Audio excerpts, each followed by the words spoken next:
How would you like to pay off your first home in just 9 years? Or pay cash for your next car? How about spending less than half of what other families do on groceries? Our guests today on the Dollar Structure interview have done just that. With us today, we'll ask Steve and Annette Economides how they manage these wonderful financial feats.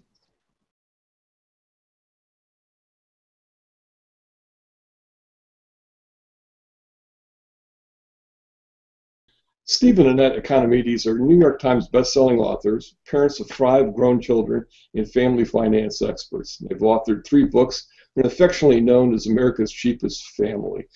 Thanks for joining us today.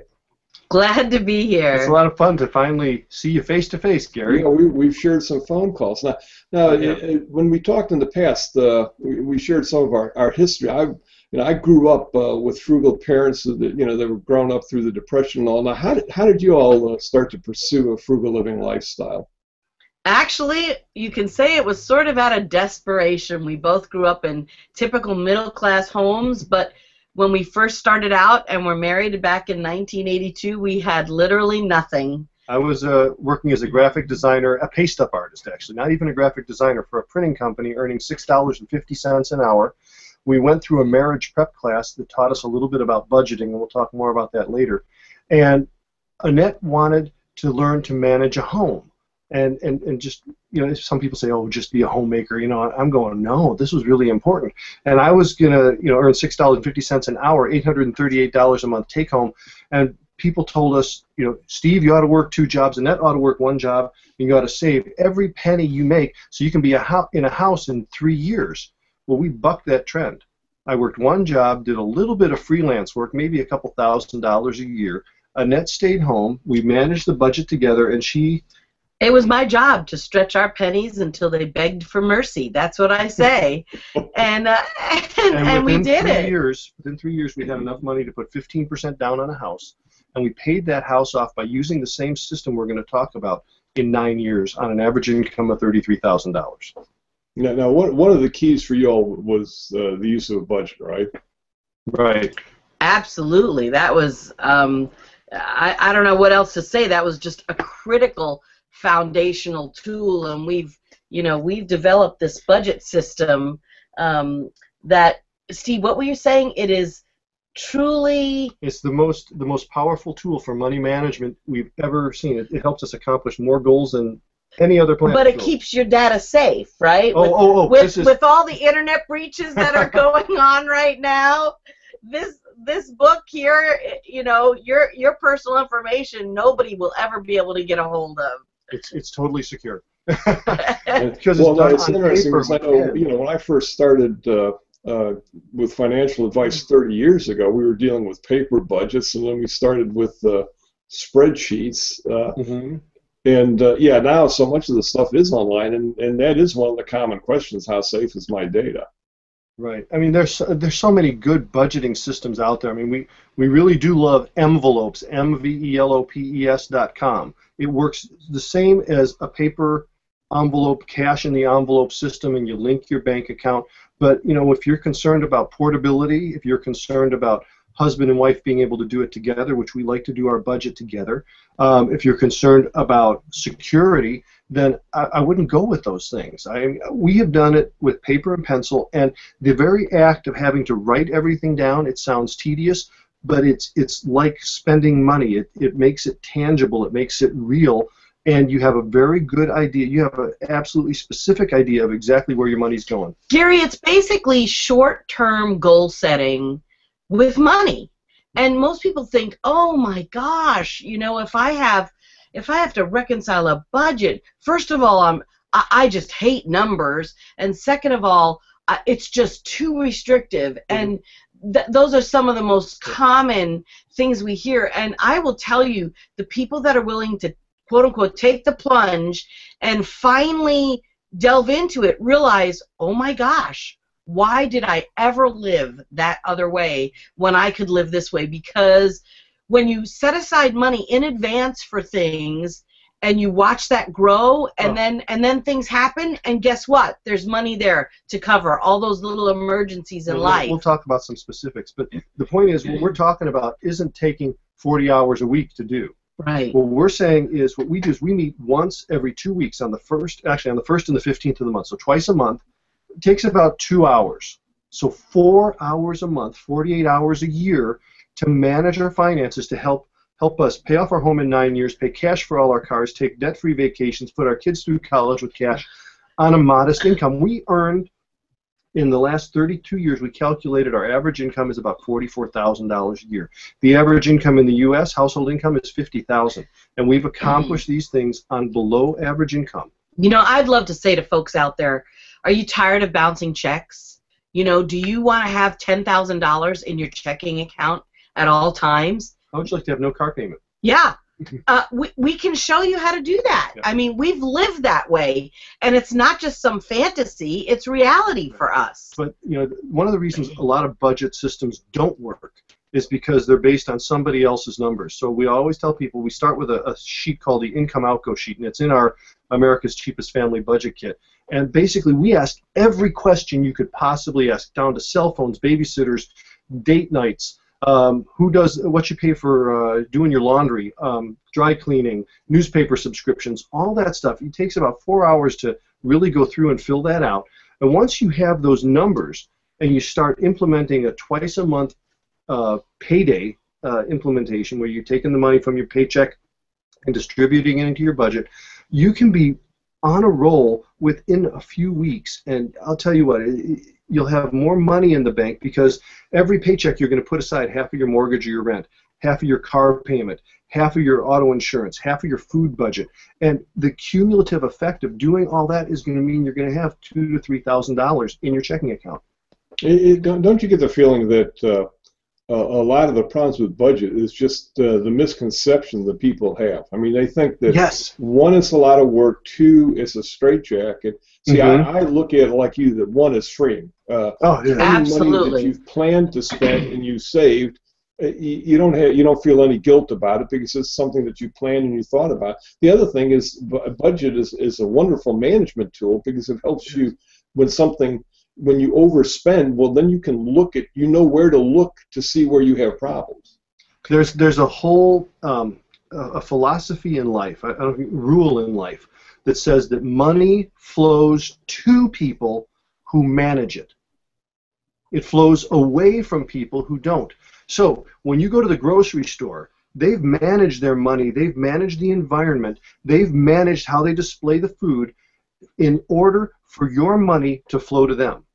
Unless you have a plan to protect your money, you will spend more than you expect. Well, in the same aspect, if we manage our personal finances and manage our paycheck better than the marketers who want to take it, we will end up having more money. And that's really where we need to go with this. We need to realize that money flows from people who manage it. Money flows to people who manage it, away from people who don't manage it. Mm-hmm. Yeah, well, I think if you listen to people who struggle with finances, it seems that one of the most common responses are, "What happened?" People get in trouble and they don't quite understand how they got there, and that's because they don't have the kind of planning that you're talking about. You know, Gary, if you don't grow up in a home where this was talked about or taught, really you have no idea. The schools don't teach it.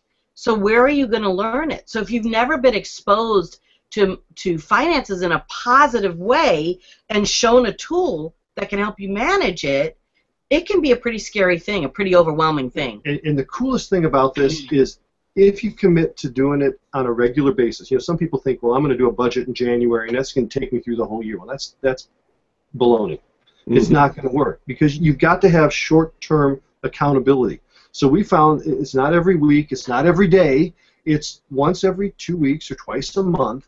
That's about the right schedule. When we were helping people get out of debt, when we were counseling people, we met with them every week initially. And then we'd go to 2 weeks, then we'd go to once a month. And once they got up and running, they were doing pretty good. So it's just, it's the coolest thing. And the principles, the system is transferable to kids. So we took all 5 of our kids and we taught them to manage the money. First we started them with cash, And then we took, and they eventually went to putting money in the bank and keeping track of it in a budget book like we do, where the account sheets keep track of things. But that's a whole book. We have 3 wonderful books. This is our first one, and it's the New York Times bestseller. America's and it's Cheapest got Family gets you right on the money. And it's got a little bit of everything. It's got budgeting. It's got kids and money. How to get out of debt. It's got cars, utilities, vacations, clothing, you name it, it's in here. So, you know, we don't have a lot of time today. We can't go through the whole book, but we can certainly talk about a few of the things that folks can think about. Let's let Gary just ask us questions. Okay. Well, let me throw one at you. Outside of not trying a budget at all, and what do you find is the most common, I hate to say it, failure, but stumbling block, challenge for couples or for someone who's starting a budget for the first time?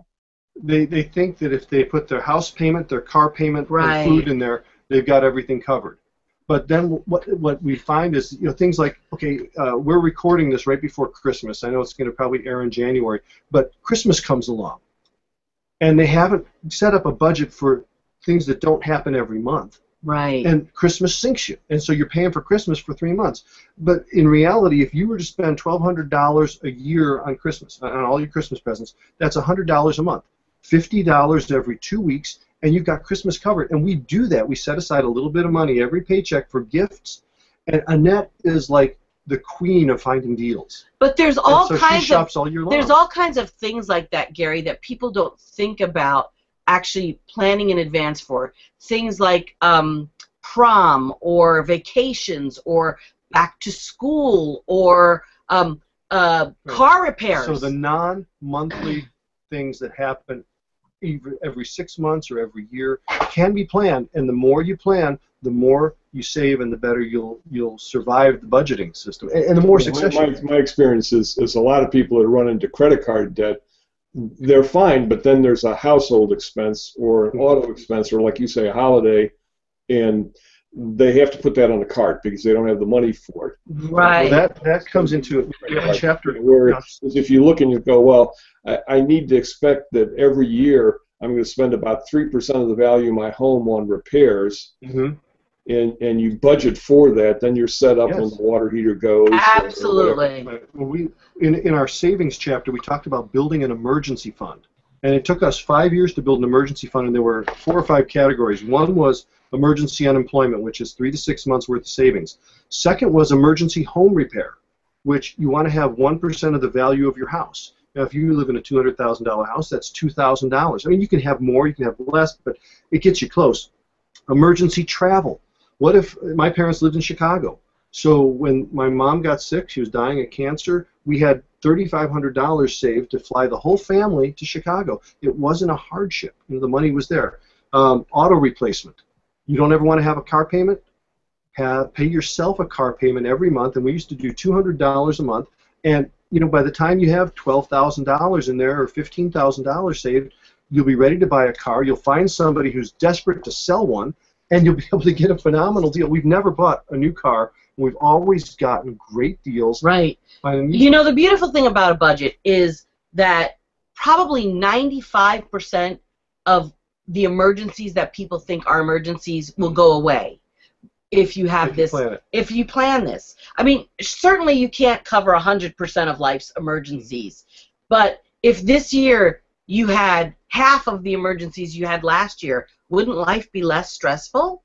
Absolutely. Well, the other thing I know that I've always tried to encourage people is you look at home repairs and go, you know, we had a bathroom flood this year, toilet in the middle of the night, and you don't know when it's going to happen, but if you own a home, you can figure that you're going to have some repairs. I don't know whether it'll be the refrigerator or the dishwasher or the washing machine or the toilet, but absolutely every year or every 2 years there's something that's going to crop up. That's right. That's absolutely now, one right. thing I wanted to ask you about is, like I say, I like to think of a budget as a management tool. That it helps point me to where there are problems or maybe adjustments or possible savings can be found. And I know you all are experts at managing spending within categories. And tell us how you go about that and how people can can learn from your experience. Well, basically, if you bring home X amount of dollars, you set up your budget so that you're not putting more in your budget than what you're bringing home.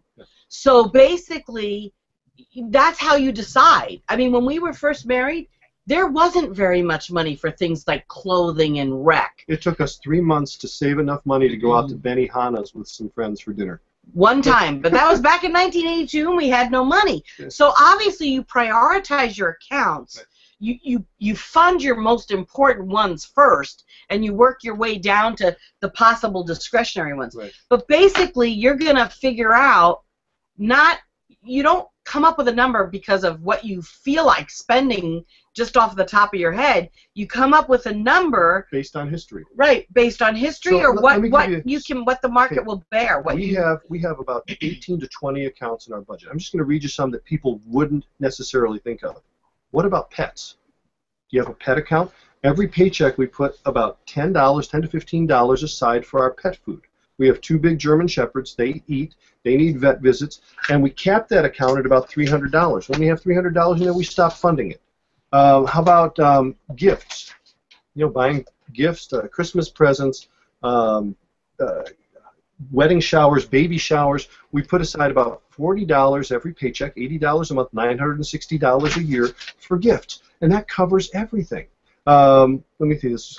We don't need to go into the details. I'm just looking at name the accounts. Name the accounts. And we got our charitable giving account. We set aside a specific amount every paycheck for that. Medical expenses. We have an HSA, but we set aside some money into a regular account for buying vitamins and things like that. So every paycheck we're putting money in there. Clothes, obviously, and people don't buy clothes every month, and we don't spend a lot on clothes because we shop at thrift stores and consignment stores, but we still know we're going to spend money on. Here's an odd account. This one was just kind of like, we don't have a miscellaneous, so we called one hair postage. So it's for haircuts and for buying postage for mailing things. Now, most of the time we do bill pay, but other times, for mailing packages or whatever for Christmas, we take money out of hair postage. And we do have an account for home repair. Now, home repair is not major projects. This is when the toilet leaks and it needs a new flapper, or if the house floods, we're going to have our insurance to cover that, and we'll have our emergency fund to cover the deductible. It's for a new broom. It's for a new garden hose. It's all that kind of stuff. Shelves in the garage, that kind of stuff. But what we're doing is every paycheck, we're setting aside a little bit of money into each of those accounts. We can tell exactly how much is there. So when I want to buy a new router, I look at my home repair account. And if I have enough money to pay for it there, I'll buy it new. If not, I'll buy it used on Craigslist. If there is no money and I have a project to do, I'll wait. Or you'll borrow it from somebody. And I'll accumulate the money until I have enough. But the cool thing about the budget is because every paycheck we put some money aside, I can watch that money accumulate in the account, and I'll know when we have enough money to go out to dinner or buy a car or buy a router. If you were to give one piece of advice to, a young person or a young couple just starting out, and what would that advice be? That advice would be work together on your finances, because, like I said earlier, it's short-term goal setting, and that can be so much fun. It could actually be addicting. As you work together to decide the priorities and to accumulate money, it's exciting. It's really exciting. It's a very bonding thing for a marriage. I want to paint a word picture. Everybody has an income stream. If you think of a stream, a river, whatever, a flow of water, if you lived in Little House on the Prairie days and you lived by the stream, you'd have to go out there every day with a bucket and go get the water and bring it back and use it. A budget, or your income stream, is that river. And a budget is like building a dam on that river. And you are going to stockpile water. You're going to stockpile your income stream so that you have more of it to use when you want it. Because if that stream ever dries up and you don't have a dam, you're out of luck. You have no water. You have no resources. If we build a dam using a budget to manage that flow of water, we will have money to go through the dry times. We'll have an excess to be used as gifts for people. We will have the ability to make that income go much further. in our area, the Colorado River is dammed up by the Hoover Dam. Originally, the Colorado River, before the dam was there, was able to service several thousand people who lived along the river. Now, that water is stored up and saved for several million people in 7 states. That's the power of a dam. That's the power of a budget. It helps save money for purposeful uses in the future to benefit more people than originally it could have. Yeah, it's fascinating to me. Money is such a core part of all of our lives, and getting control of it can make such a difference in happiness in the people, regardless of how much money they make. That's right. It doesn't matter how much you make; it's how you manage it. And we're saying, do a damn budget. Stop. No, we're not supposed to say that word. How about building a reservoir of cash? How's that? There you go. Sound is good, Gary. Okay, now I want to before we go, I want to tell people. Now I know you have 3 books. The first one, I believe, was America's Cheapest Families, gets you right on the money. Yes, there it is. And that was the second one the MoneySmart family system, or was that Cut Your Grocery Bill in Half? Second one is Cut Your Grocery Bill in Half with America's Cheapest Family. And the purpose of that book is to teach families not extreme couponing, but how to shop smarter so that they can the average family should be able to save about $5,000 a year by applying just a few of the principles. And it'll pay for itself in 1 week. It will. Well, it will. I know. When people ask me where they can save money, I always tell them once they get past house and car, refinancing or getting rid of a car, something like that. Typically, the grocery budget is the biggest place where they can save. Mm-hmm. Absolutely. Right. And they save quickly because they shop every week or every 2 weeks. Sure. That is like instant saving in a month's time, $400 right there. And the third book is the MoneySmart Family System, teaching financial independence to children of every age. And that's a Google Hangout for a whole nother time. But I'll just say today, Gary, that 60% of all parents right now are financially supporting their young adult and their adult children. It's epic in America today. And the amount of student loan debt is killing our economy. It's stealing money away from 20s and 30-year-olds who used to buy houses. 10% fewer of them are buying houses now. They're buying fewer cars because all that money that they spent on college is now being paid back, hopefully, and it's stealing that stream of income. So we've got to teach our kids at a young age to manage their own money. Our kids paid for their own college educations, and they didn't borrow a dime because we taught them to work, we taught them to save. Okay, but don't go into that. That'll be another time. Okay, we'll do that on another one. Yeah. Now, before we go, tell us about your website. Okay, we just redesigned our website. It's MoneySmartFamily.com. We've got 3 main areas of the website. We've got a section for teaching people how to budget and manage their money better, how to shop for groceries, and how to teach their kids how to manage money. We've got a section with thousands of tips from people all over the world. My favorite tip is what to do with frozen cheese and how to reconstitute it. It came from Norway, and you'll have to go onto our website to find out, but there is a way to make frozen cheese not crumble when you cut it. And we have a great resource and review area where we highlight and profile some of our favorite books, movies, and music. And games. Don't forget games. Oh, yeah. Games are a big one.